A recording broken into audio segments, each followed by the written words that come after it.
Robert Frost जी को study करने जा रहे हैं। तो अगर आपने सिलेबस देखा हो तो रॉबर्ट फ्रॉस्ट की 2 पोएम्स हमारे सिलेबस में दी गई हैं। फर्स्ट है fire and ice and second है डस्ट ऑफ स्नो। तो रॉबर्ट फ्रॉस्ट जी की इन दोनों पोएम्स को हम स्टडी करेंगे। तो मैं आपकी एडुकेटर आरती गुप्ता, मैं आपको रॉबर्ट फ्रॉस्ट जी के साथ ले चलती हूँ और इनकी दोनों पोएम्स की जर्नी हम लोग तय करेंगे। सबसे पहले देखिए, इन दोनों पोएम्स को स्टडी करने से पहले इनकी जो पोएट है उनके बारे में भी हमें स्टडी करना पड़ेगा। देखिए, जो भी ये सिलेबस हमारे कोर्स में दिया गया है, तो आप ये मत समझिए कि जिस तरह से हाई स्कूल इंटर के बच्चे स्टडी करते हैं उसी तरह से स्टडी करके हम केवीएस एग्जाम को क्रैक कर सकते हैं। हमारे सिलेबस में इस टॉपिक को अगर रखा गया है, टीजीटी पीजीटी के कोर्स में रखा गया है, तो हमसे ये एक्सपेक्ट किया जाता है कि हम इसको थोड़ा सा बच्चों से ऊपर लेवल से पढ़ें और हमसे जो क्वेश्चन पूछे जाएंगे वो इंटरमीडिएट या हाई स्कूल लेवल से नहीं पूछे जाएंगे बल्कि ग्रेजुएशन लेवल के पूछे जाएंगे। तो हमें इस सिलेबस को इस तरह से पढ़ना है जैसे अगर हमसे क्वेश्चन पूछे जाएंगे तो हमसे ग्रेजुएशन लेवल के पूछे जाएंगे, तो हम उसी स्टैंडर्ड से इस टॉपिक को पढ़ेंगे। तो चलिए, रॉबर्ट फ्रॉस्ट, सबसे पहले हम लोग रॉबर्ट फ्रॉस्ट जी के बारे में पढ़ लेते हैं। देखिए, रॉबर्ट फ्रॉस्ट जो थे ये आपके एक अमेरिकन पोएट थे। He was an American poet.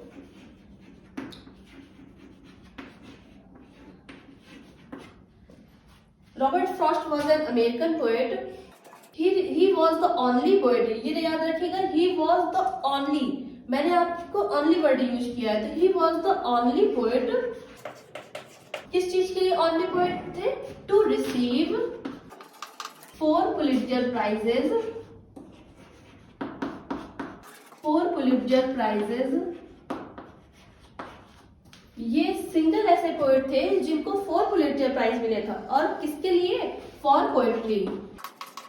इनको पोएट्री के लिए 4 पुलिट्जर प्राइजेस मिले थे और जिन कलेक्शंस के लिए मिले थे उन कलेक्शन का नेम है, पहला है आपका new Hampshire, number 2 collected poems, number 3 a further range and 4th and last है आपका अ विटनेस ट्री। देखिए, ये रॉबर्ट फ्रॉस्ट जी के 4 कलेक्शंस हैं। फर्स्ट है न्यू हैम्पशायर, सेकंड है कलेक्टेड पोएम्स, थर्ड है अ फर्दर रेंज, 4th है अ विटनेस ट्री। तो देखिए, जो न्यू हैम्पशायर है ये आपका कलेक्शन आता है आपका 1923 में। कलेक्टेड पोएम्स आता है आपका 1930 में। इसके बाद आपका अ फर्दर रेंज आता है 1936 में। अब विटनेस ट्री आता है आपका 1942 में। देखिए, मैंने आपको इस तरह से क्यों बताया हुआ है, क्योंकि एक साथ आपको 3 चीजें याद हो जाए। पहले तो आपका कलेक्शन का नेम है, फिर ये इसकी है पब्लिशिंग डेट, इसके बाद इनके ही लिए इनको 4 पुलिट्जर प्राइज मिले थे। तो इन सभी में आप 1 ईयर अगर प्लस कर देते हैं, ठीक है, अगर आप इन सभी में 1 ईयर प्लस कर देंगे तो इनका आपको पुलिट्जर प्राइज रिसीविंग ईयर आपको मिल जाएगा। तो मीन्स इनको पुलिट्जर प्राइज जो मिला हुआ था वो कब मिला था? 1924 में। इसके लिए आपको मिला था 1931 में, इसके लिए 1937 में एंड 1943 में। इस तरह से इनको ये 4 इयर्स हैं जब इनको 4 पुलिट्जर प्राइजेस मिले हुए थे। आई होप ये सारी चीजें आपको क्लियर हुई हैं। अब इसके आगे हम लोग स्टडी करते हैं। Robert Frost received congressional gold medal. Congressional gold medal. देखिए, जब हम स्टडी कर रहे हैं तो इनके कुछ अचीवमेंट्स भी हमें पता होने चाहिए। तो रॉबर्ट फ्रॉस्ट जी को कांग्रेशनल गोल्ड मेडल 1960 में मिला हुआ था। He received congressional gold medal in 1960। इसके बाद he became the poet laureate of Vermont. Poet laureate of, कहाँ के बने थे ये पोएट लॉरेट? वर्मोंट के।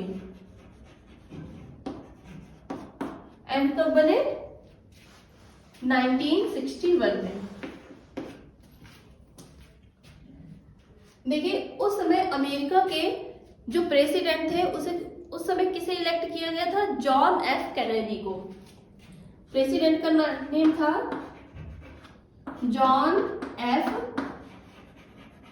कैनेडी। तो जब ये अमेरिका के प्रेसिडेंट बने तो इस ओकेजन के सेलिब्रेशन पर रॉबर्ट फ्रॉस्ट जी को इनकी एक पोएम रिसाइट करने के लिए बुलाया गया। उस ओकेजन पर इन्होंने जिस पोएम को रिसाइट किया था उस पोएम का नेम है द गिफ्ट आउटराइट। द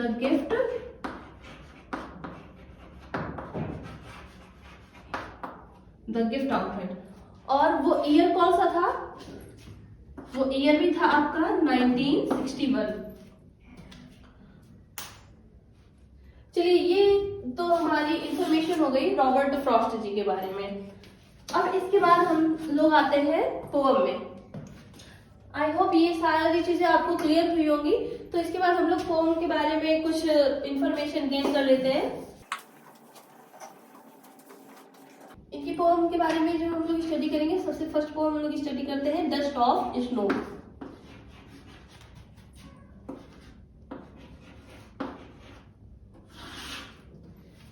देखिए, डस्ट ऑफ स्नो, ये आपको मैंने बताया कि रॉबर्ट फ्रॉस्ट जी की पोएम है। It was written in 1923। देखिए, ये 1923 में ही लिखी गई थी and it was published also in 1923। Publish भी कब हुई? पब्लिश भी ये 1923 में हुई। और आपको याद होगा कि 1923 में इनका कौन सा कलेक्शन आया था? New Hampshire.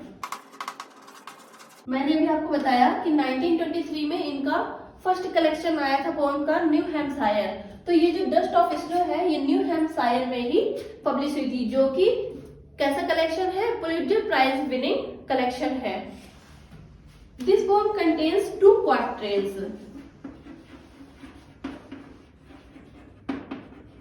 2 quatrains making 8 lines. इस पोएम में आपकी 2 क्वाट्रेंस है। टोटल लाइन्स कितनी है? 8। राइमिंग स्कीम क्या है इसकी? A B A B. इस पोएम की थीम है चेंज ऑफ मूड। इस पोएम की जो थीम है वो है चेंज ऑफ मूड। देखिए, इसमें हमें 4 कैरेक्टर्स मिलते हैं। अगर कैरेक्टर्स की हम बात करते हैं तो इसमें हमें 4 कैरेक्टर्स मिलते हैं। सबसे पहले आपका एक ट्री है, इसमें हेमलॉक ट्री। नेक्स्ट है आपका क्रो। थर्ड है आपका स्नो एंड फोर्थ है पोएट हिमसेल्फ। तो जैसे देखिए, क्रो है, क्रो को एक इनऑमनस माना जाता है। तो यहाँ पर मैं आपको इसका जो बैकग्राउंड है वो मैं आपको एक्सप्लेन कर देती हूँ, और जो टेक्स्ट वाइज हम स्टडी करेंगे वो हम नेक्स्ट वीडियो में स्टडी करेंगे। तो इस पोएम की जो थीम है यहाँ पर आपको ये दिखाया गया है कि जिस मैंने आपको बताया, इस पोएम की थीम है चेंज ऑफ मूड। तो यहाँ पर ये आपको बताया जा रहा है कि कई बार हमारे जीवन में ऐसे सिचुएशंस आती हैं जिससे हमारा मूड बहुत अपसेट हो जाता है। हम पुरानी चीजों को लेकर के उसके लिए पछताते रहते हैं, उसके बारे में विचार करते रहते हैं। तो यहाँ पर बताया गया कि कुछ इनऑमनस चीजें भी, कुछ निगेटिव चीजें भी हमारे जीवन में एक बहुत बड़ा परिवर्तन ला सकती हैं। अगर हम पास्ट की चीजों को सोचते हुए उस पर विचार करते रहेंगे तो हमारा जो आगे आने वाला समय है, जो बचा हुआ समय है, उसे भी हम वेस्ट कर देंगे। तो इस पोएम के माध्यम से रॉबर्ट फ्रॉस्ट जी ने हमें ये बताने का प्रयास किया है कि हमारे देखने का नजरिया जो है वो पॉजिटिव होना चाहिए, और हम अपने देखने के नजरिए से हम अपने जीवन में बहुत बड़ा परिवर्तन ला सकते हैं। और जो इनऑमनस चीजें हैं, निगेटिव चीजें हैं, वो भी हमारे जीवन में परिवर्तन ला सकती है, और इसके माध्यम से हमारा जो बचा हुआ समय है, हम बीते हुए समय के बारे में विचार करके, उस पर पछतावा करके हमारा जो बचा हुआ समय है हम उसे बर्बाद ना करें। क्वाट्रेन क्या होता है? Quatrain is a stanza of 4 lines. Quatrain is a stanza of 4 lines means इस पोएम में 2 4 लाइन के स्टैंजा दिए हुए हैं। तो जब 2 4 लाइन के स्टैंजा है मींस टोटल 8 लाइन्स। और इल ऑमनेस मींस? इल ऑमनेस जैसे आप देखते होंगे हमारे यहाँ अपशगुन चीजें बोली जाती जी जी। तो अपशगुन वाली चीजें हैं जिनको हम निगेटिव वे पे ले लेते हैं। तो मान लीजिए जैसे रास्ते से बिल्ली रास्ता काट गई, तो हम उसे इल ऑमनस मान लेते हैं कि अगर हमारे रास्ते से बिल्ली रास्ता काट गई है तो हम थोड़ी देर के लिए नहीं जाते हैं। मान लीजिए कौवा अगर क्रो बैठ जाता है तो हम उसे इल ऑमनस मानते हैं। इस तरह से बहुत सारी चीजें होती हैं जिसे हम इल ऑमनस मानते हैं। तो यहाँ पर पोएट का इस चीज को बताने से सिर्फ एक ही आशा है कि हम इस चीज को लेकर के हम निराश ना हो और बीती हुई चीजों पर पछताते ना रहे, उस पर हम पछता करके हमारा जो बचा हुआ समय है हम उसे वेस्ट ना करें। Thank you and thank you very much.